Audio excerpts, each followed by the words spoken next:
find the flat plane, and now we just place the press right there. Okay. See it pop in. So now we've got that press.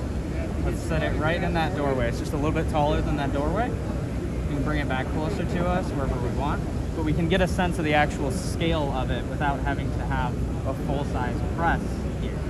So we can rotate it around. I can scale it down. So like on that, all of the internal parts, everything is split out, so I can see everything inside of it. So I'm Parker Schmidt, Head of Sales with Mira Labs.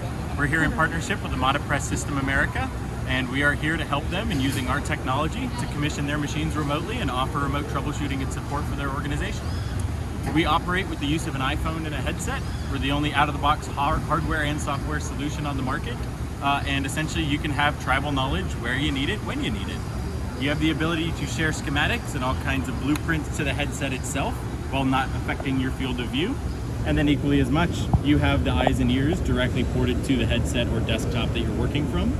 So you can work anywhere and everywhere you want, internationally and globally. Connecting the gap of the low supply of expertise and the high demand of that expertise is where Mira closes that gap.